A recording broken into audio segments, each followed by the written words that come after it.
Bismillahirrahmanirrahim. Assalamualaikum warahmatullahi wabarakatuh.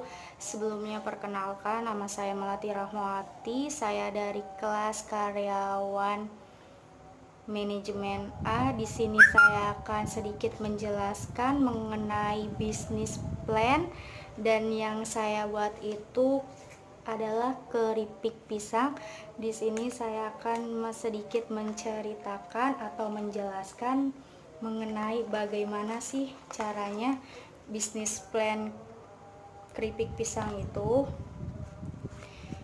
Ya, yang saya ambil materi bisnis plan itu keripik pisang, dan di sini tugas kewirausahaan Islami keripik pisang.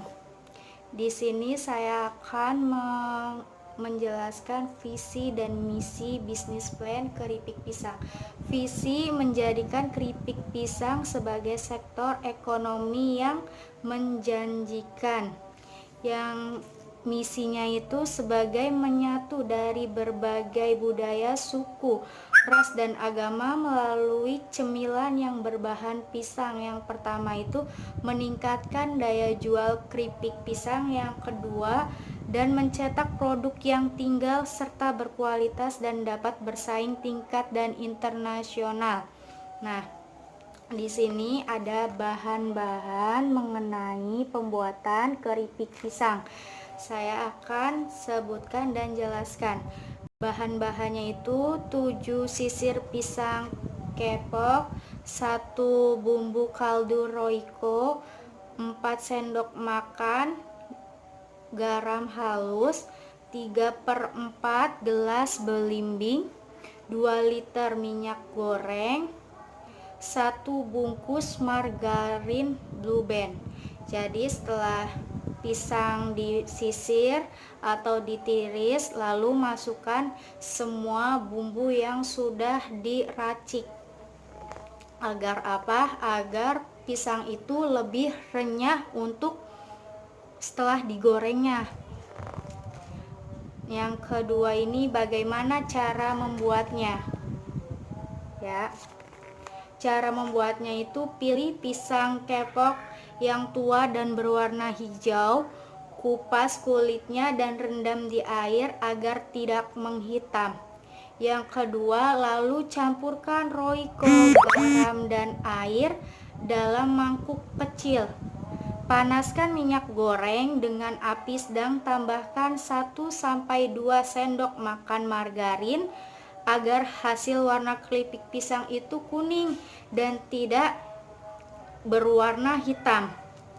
Siapkan parutan pisang, pindahkan 7 buah pisang ke wadah yang ada tirisannya agar sewaktu memarut di atas minyak tidak ada air yang menetes ke minyak panas. Jika kecipratan, tangan bisa melepuh. Jadi untuk pembuatan pisang itu harus hati-hati, jangan sampai kita sudah mentiris-tiriskan semua pisang lalu asal celup-celupin, dan itu bisa mengakibatkan diri kita sendiri itu terkena cipratan atau minyak gorengnya. Yang ketiga ya, parutkan pisang di atas minyak panas. Usahakan pisang itu diparut sebaik mungkin, lalu api itu bisa dikecilkan biar hasil itu lebih memaksimal agar pisang itu tidak berwarna hitam atau kecoklat-coklatan kayak gitu. Jadi hasilnya lebih maksimal itu berwarna kuning. Ya. Lalu di sini ada strategi pemasaran. Strategi pemasaran, saya akan menjelaskan sedikit strategi pemasaran. Memiliki keunikan agar keripik pisang yang kita buat mudah diterima oleh masyarakat dan terlihat berbeda dari usaha keripik pisang kompetitor. Keunikan ini bisa dibuat dari sisi kemasan, rasa, atau promosinya. Yang kedua, menentukan ulang segmentasi pasar. Jika penjual keripik pisang juga belum memperlihatkan tanda-tanda kemajuan, ada baiknya untuk menentukan ulang target pasar yang kita bidik. Apakah untuk kalangan muda, ibu-ibu, bapak, atau malah kakek atau nenek akan mendorong kita untuk membuat strategi penjualan yang lebih tepat? Yang ketiga, memperkenalkan merek. Agar keripik pisang yang kita jual terkenal, sebaiknya kita pakai merek. Jadi kan kita keripik pisang kan istilahnya membuat sendiri atau usaha sendiri, jadi kita lebih baik itu ada mereknya agar memprioritaskan keunggulan atau rasa.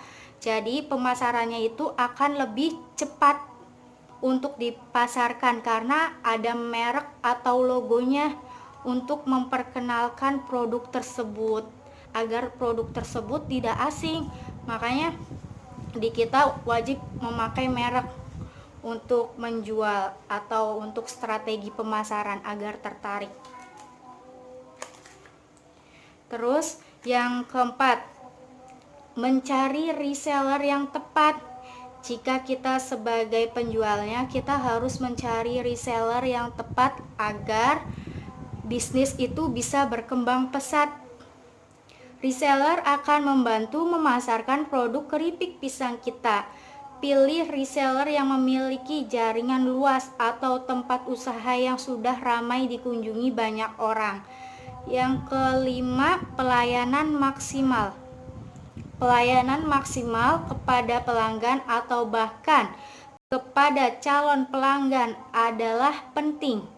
Di zaman sekarang kita tidak bisa jika hanya mengandalkan promosi. Berikan pelayanan terbaik kepada para reseller dan juga pelanggan, selalu menjaga kualitas produk dan hubungan baik. Pelanggan yang puas secara otomatis akan menceritakan kabar baik produk kita yang dijual. Yang selanjutnya itu penetapan harga. Penetapan harga.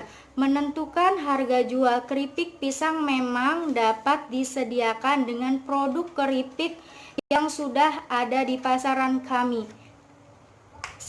Kami sarankan dalam pematokan harga jual jangan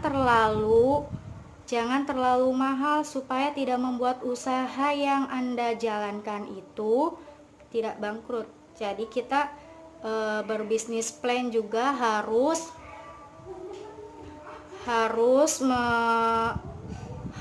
bisa seberapa kita harus memproduksi keripik pisang tersebut. Jadi untuk pematokan harga itu jangan terlalu mahal, sebaiknya kita harus bisa memporsikan harga pasaran tersebut dan tidak terlalu mahal untuk menjualkan sebuah keripik pisang. Pada umumnya keripik pisang itu berharga sekitar 5.000 bahkan sampai 10.000. Jadi untuk pembisnis atau untuk pembuatan keripik pisang tersebut jangan terlalu dipatokkan harga dengan harga yang sangat mahal, karena untuk awalan itu kita harus bisa menentukan harga yang terendah dulu. Ibaratkan itu mempromosikan produk atau rasa tersebut. Selanjutnya itu yang terakhir. Yang terakhir nih ya, kata-kata bijak sedikit untuk